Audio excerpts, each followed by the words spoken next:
mañana, espléndida mañana en la ciudad de Corrientes, con un cielo completamente despejado, la temperatura que se va elevando en este mediodía de domingo. Y nosotros tenemos como invitado en este espacio de radio, televisión y también a través de la página de la radio, radiosudamericana.com, la página más leída de la región, a la doctora Marta Altave, docente de Derecho Constitucional de la Facultad de Derecho, pero además presidente de la Asociación Argentina de Derecho Constitucional. Está pronto a realizarse unas jornadas nacionales de Derecho Constitucional. Doctora, ¿cómo le va? ¿Cómo anda? Hola Daniel, ¿cómo te va? Buen día y buen día a toda la audiencia. Muchas gracias por la invitación. Por favor, un gusto siempre poder encontrarme con usted. Doctora, quería comenzar por, las jornadas, estas que se van a estar realizando dentro de poco. El lunes 14 y el martes 15. Dentro de 2 lunes. Sí, ¿Cuál es la importancia de estas jornadas? Bueno, es sumamente importante primero para nuestra universidad, para nuestra Facultad de Derecho, porque hay 25 expositores y los temas que se van a tratar son sumamente importantes, y sobre todo porque va a ser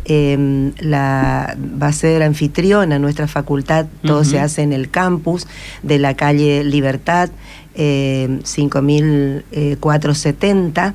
Allí se va a hacer nuestro hermosísimo campus. Tenemos un hermoso campus con un auditorio espectacular con capacidad para 500 personas, y vamos a recibir a profesores de muchas universidades, por ejemplo, de la Universidad Nacional del Comahue, de la de Mendoza, de Salta, de la Universidad Nacional de Mar del Plata, pero también de la Atlántica Argentina, que también es de la zona de Mar del Plata. Muchas facultades de Derecho que muchas veces no es común que participen. Por ejemplo, la Universidad de San Andrés, la Universidad Austral, la Universidad Nacional de Córdoba, universidades públicas y privadas, y en su mayoría son docentes de mediana edad, digamos, jóvenes, y docentes de mediana edad. Y también mujeres, que no es muy común que participen, sobre todo en Derecho Constitucional, mujeres, pero tratamos de que hubiera paridad de género. Me olvidé la Universidad de Rosario, claro, la Nacional de Misiones, Gastón Dáchari también. Muchas facultades. ¿Por qué la mujer no avanza tanto sobre el derecho constitucional? Porque recién me lo dijo, no hay tanta mujer. ¿Por qué no avanza tanto? Bueno, vos sabés que, como pasa en otras disciplinas, hay materias que son ocupadas en las titularidades por varones. Claro. Generalmente por varones. Fíjate que acá, con la apertura democrática, cuando se llamó a concurso, la primera mujer que fue titular, había 2 cátedras, que era ocupada por el doctor Porfirio Aquino y el doctor Carlos María Vargas Gómez. Claro. Y entonces, cuando, por cuestiones de edad, porque de acuerdo a nuestro estatuto universitario, al llegar a determinada edad no podés ser más profesor titular, sí extraordinario, profesor de posgrado y demás. La primera mujer titular de Derecho Constitucional fue Elisa Carrió.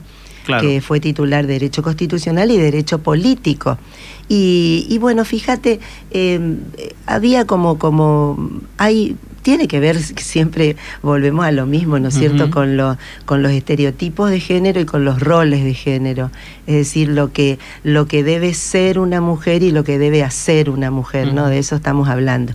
Y vos sabés que a mí me ocurrió, inclusive cuando Elisa Carrió dejó la cátedra, que yo me presenté a concurso porque estaba a cargo de la cátedra hacía bastante tiempo, y recibí un mensaje, lamentablemente lo tengo que decir, donde se me pidió que me bajara del concurso, porque Derecho Constitucional en realidad tenía que ser ocupado por hombres y demás. Existe como en otras disciplinas alguna de estas cuestiones. ¿Cuál es la lógica del por qué un hombre? Y no hay lógica, porque esto viola el principio de igualdad. Claro. Obviamente no hay lógica, es una cuestión precisamente ilógica, porque tenemos excelentes constitucionalistas mujeres, excelentes, brillantes, te puedo dar muchos ejemplos, María Angélica Geli, acá había profesoras, la doctora Urrutia de Feris, por ejemplo, que era una excelente, Urrutia Ramírez, que era una excelente profesora, la doctora Grillo, que en su momento también fue una excelente profesora. Ministra de la Corte del Chaco. No, la madre de ella, que Maruca Suárez de Grillo se llamaba. Y bueno, y así hubo, hay excelentes. Fíjate vos que yo en 47 años soy, mira, te voy a dar 2 ejemplos de esto. Yo soy, después de 47 años, la primera presidenta de la Asociación Argentina de Derecho Constitucional, y que es producto de una elección, porque antes no había elecciones en la Asociación Argentina de Derecho Constitucional. ¿Y qué se hacía? ¿Se hacía asamblea? Se hacía una asamblea, se presentaba una lista, y que ya venía predeterminada y demás, y acá nosotros con un grupo de docentes, mujeres, jóvenes, miembros de otras universidades, presentamos una lista que fue bastante controvertido, que presentemos lista y demás, y bueno, presentamos una lista y ganamos por amplísima mayoría, y estaban representadas 11 provincias más Ciudad Autónoma de Buenos Aires y 18 facultades de Derecho, algo que nunca había ocurrido. Y en 47 años me convertí, en 47 años de existencia de la Asociación Argentina, me convertí en la primera presidenta. Y ahora en Arequipa, Perú, en el mes de septiembre, el 23 de septiembre, yo fui elegida después de 48 años vicepresidenta del Instituto Iberoamericano de Derecho Constitucional nuevamente. Pero te quiero decir que soy vicepresidenta porque soy presidenta de la asociación, ¿no es cierto? Es una cuestión institucional. Pero se creó este Instituto Iberoamericano en Buenos Aires en el año 1974 y nunca tuvo miembros mujeres. Jamás. Y ahí están representados todos los países de América, más España, Italia y otras. Sí, me quedé en lo otro, en una de las primeras preguntas. ¿La mujer no se acerca hacia el derecho constitucional porque no tenía oportunidades exclusivamente, porque no tenía empatía o solamente porque no tenía oportunidades? Solamente porque no tenía oportunidades, porque hay muchísimas excelentes profesoras y escritoras de derecho constitucional, excelentes, brillantes en la Argentina. Así que te imaginas, vos me mencionabas hoy antes de empezar el programa Lorena González Tochi. Lorena González Tochi es una excelente profesora, te puedo dar otra que es Guadalupe Valcarce Ojeda. Yo tuve que escuchar ahora en Bariloche. En Bariloche, el encuentro de jóvenes constitucionalistas, y te puedo, Samantha Singer, por ejemplo, que es una investigadora del derecho constitucional, que habló de por qué deben resolverse con perspectiva de género las cuestiones judiciales. Después una chica, María Fernanda Guillén de Salta, que no llegan a los 30 años, son muy jóvenes, ¿me entendés? Y excelente. Paula Soulé de Mar del Plata, te puedo dar muchísimos nombres de gente joven, de mediana edad y de gente grande. Fíjate vos, la obra más vendida en la Argentina sobre derecho constitucional, que tiene muchísimas ediciones y que es la más vendida, pertenece a María Angélica Geli. La Constitución Nacional comentada. Entonces tenemos excelentes constitucionalistas. Recordemos que la doctora Geli habitualmente también da charlas en diversas cátedras de la Facultad de Derecho. Hace poco estuvo brindando una charla también. No la estoy recordando, pero sí estuvo dando una charla. En la especialización, en la especialización de Derecho Administrativo viene siempre, y además en el Departamento de Derecho Público en el mes de agosto la tuvimos presente. Nosotros tenemos un Departamento de Derecho Público que es muy activo y tiene jornadas una vez al mes en nuestra Facultad de Derecho. Nuestra Facultad de Derecho es un polo importantísimo del derecho constitucional y del derecho público en general. Habló de resolver las cuestiones con perspectiva de género, pero esa cuestión vinculada a la perspectiva de género, yo lo vengo escuchando hace bastante. La pregunta es... Hace bastante poco. Bueno, quizás sí, o quizás ahora lo escucho en los últimos tiempos con intensidad. Sí. ¿Estamos lejos o cerca? ¿A qué te referís? A que se resuelvan las cuestiones con perspectiva de género. ¿En el ámbito judicial? Sí.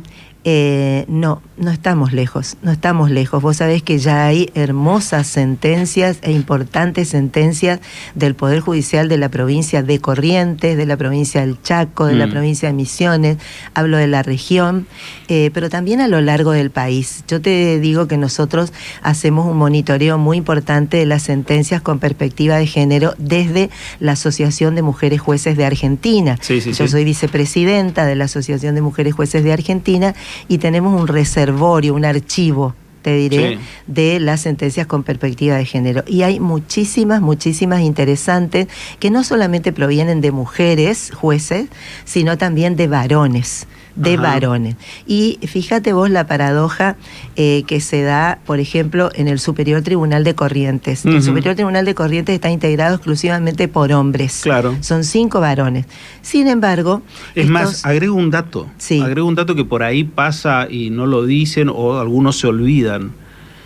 Desde el inicio de este siglo, desde el año 2001 hasta ahora, se han propuesto, no me acuerdo bien si eran 10 o 12, pero han sido, con acuerdo del Senado, 8 los ministros, no 5, 8, porque 3 también han tenido acuerdo senatorial.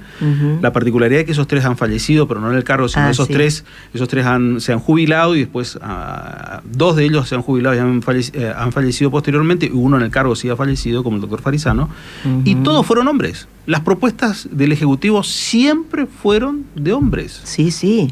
Sí, históricamente te puedo decir que también falleció en el cargo un excelentísimo profesor que es el doctor Contreras Gómez. En la década del 90. Claro, pero si nosotros vamos desde la historia la historia de Corrientes tiene la primer constitución del país. Hay una peleita ahí con los santafesinos por una cuestión de meses, pero el estatuto organizativo de la ciudad, de la provincia de Corrientes de 1821. Y en la historia correntina solamente 3 mujeres estuvieron en el Superior Tribunal. La primera, porque antes la ley orgánica, antes de la autonomía del Ministerio Público, la ley orgánica del Poder Judicial de Corrientes decía que el Superior Tribunal se integraba por 5 ministros y un fiscal. Claro. Y la primera fiscal en la apertura democrática en el año 1983 fue la doctora María Delfina Piloni de Sierra, que tenía una dilatada carrera judicial cuando llega, porque había entrado como empleada, luego fue secretaria, fue la primera juez de familia de menores en ese momento, después se fundó con ella el Civil 5, después fue juez de Cámara y llegó a ser ministra del Superior Tribunal, después con acuerdo del Senado. Después fue Isabel Álvarez de Balbastro en la década de los 90 y también en la década de los 90, después fue echada por una intervención, interrumpió su mandato por una intervención y después Alicia Inés Fagal de Edualde. Tenemos también Ana María Careaga, una ministra en la época de la intervención, pero sin acuerdo senatorial. Y entonces te das cuenta de que no hay voluntad política de proponer mujeres, por eso vuelvo a la cuestión de la oportunidad.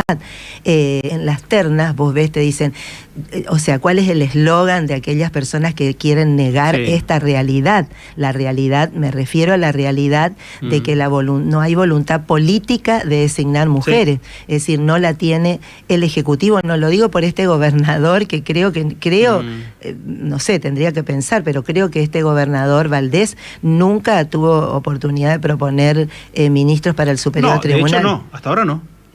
Hasta ahora no digo por él, pero no existe, es como una regla que al Superior Tribunal no vayan mujeres. A ver, de hecho, el único que propuso y que llegaron fue Ricardo Colombi. El otro que propuso... Creo que Arturo Colombi también. Arturo Colombi llegó a proponer, pero el pliego que propuso fue el doctor Fernando Carvajal, actual diputado nacional, no se llegó a aprobar en el Senado. Ese pliego fue desestimado en el Senado, en el Senado de la provincia, cuando propuso Arturo Colombi, que fue una sola propuesta para el reemplazo del doctor Farisano, que justo había fallecido, propone Arturo Colombi, el Senado rechaza ese pliego y después el único que colocó, en el sentido de decir que propuso al Senado y el Senado avaló, le dio el placer legislativo, fue Ricardo Colombi. Los 8. Pero más allá de la figura de él, siempre esto viene dándose del 83. Desde siempre. ¿Cómo se ha dado? Ahora, ¿cómo desde se siempre. explica? Porque en el Poder Judicial yo miro... Digo, espera, déjame terminar. Sí. Lo que te digo es, no existe una voluntad. Lo que te quería decir era esto cortito, que el eslogan es, bueno, no tiene que ser porque sean mujeres, sino por la idoneidad. Y se ha comprobado sobrada idoneidad en las mujeres, muchas veces con mucho más idoneidad que los varones propuestos para cualquier cargo. No me estoy refiriendo solamente a los cargos. Fíjate vos, no voy a decir exactamente a qué ternas me refiero, pero si vos revisás las ternas últimas, en los primeros y los segundos lugares están mujeres, pero se elige al varón que está tercero ternado. Entonces te das cuenta que la voluntad es designar a varones, no existe voluntad. Y esto viene tanto de no le echemos todas las tintas, no carguemos todas las tintas en el Ejecutivo, porque también el Senado tiene que ver con esto, porque el Senado es el que presta acuerdo. Claro. O sea, hay un dato en eso que también llama la atención, que siempre lo recalco.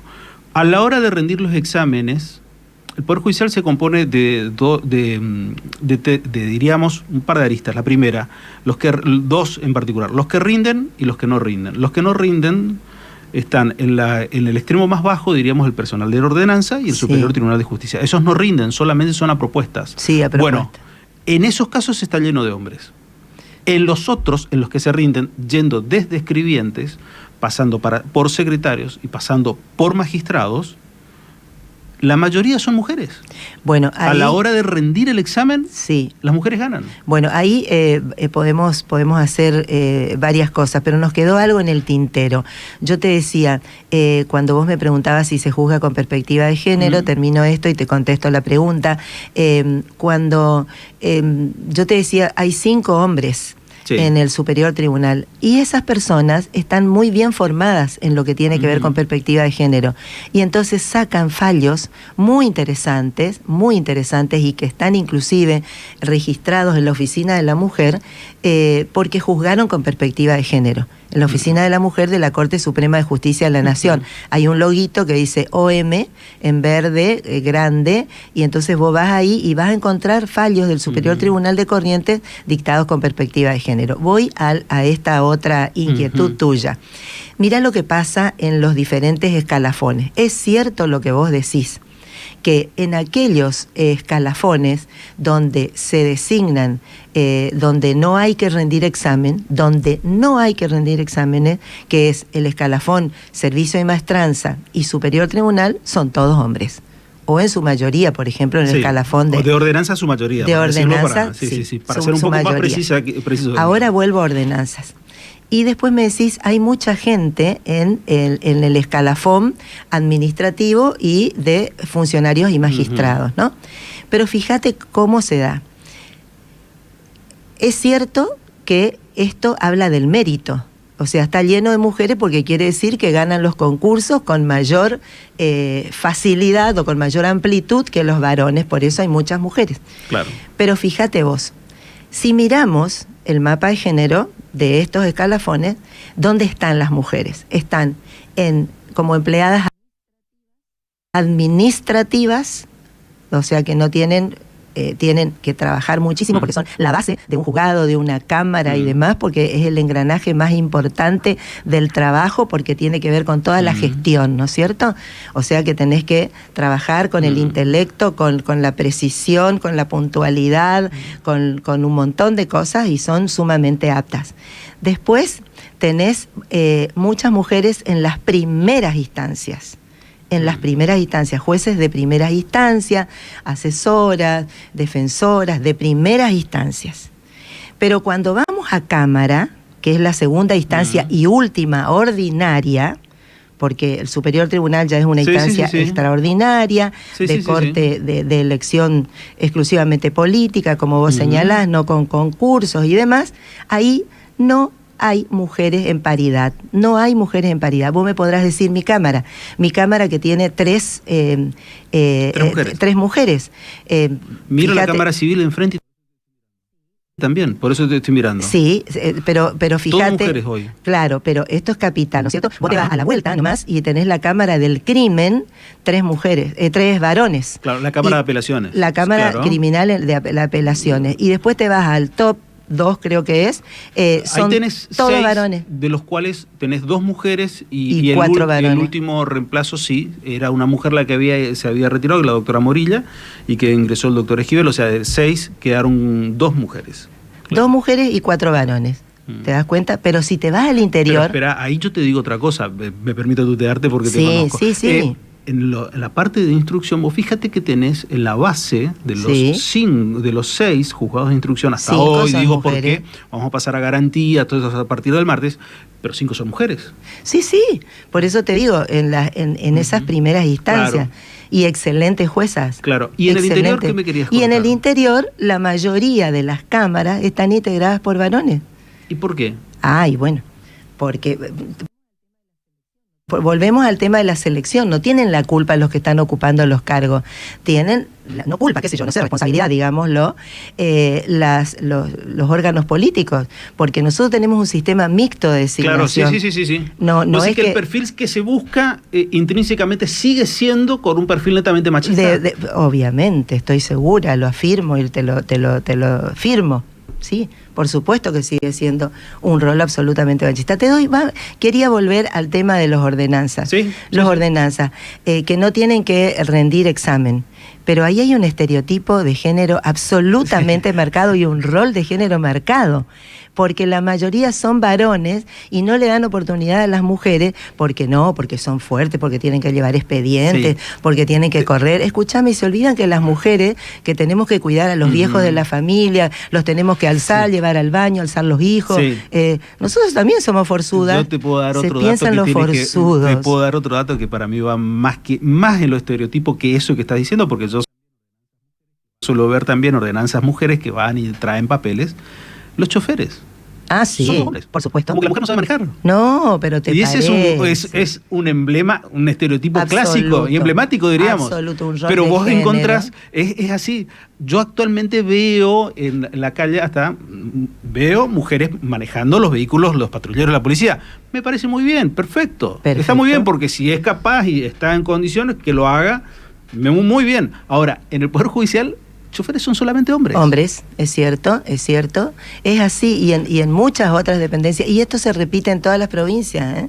No es solamente en nuestra provincia, es en todas las provincias. Fíjate vos el caso Cisnero de Córdoba para manejar un colectivo, que una mujer tuvo que hacer una acción de amparo, porque cumplía con todos los recaudos y no se le permitía, y tuvo que hacer una acción de amparo porque era la que tenía mayores méritos acreditados y no le daban la oportunidad. Sí, Corrientes en eso, vos sabés que el transporte público tuvo en su momento 2 mujeres. Y ahora no sabía. Sí, tuvo un par de mujeres. Le hicimos en realidad varias entrevistas también porque no había llamado la atención, y es como que después se mermó. No sé si está vinculado a una cuestión gremial, laboral, de perfil, si las mujeres no tienen oportunidad o no buscan como salida laboral ese espacio.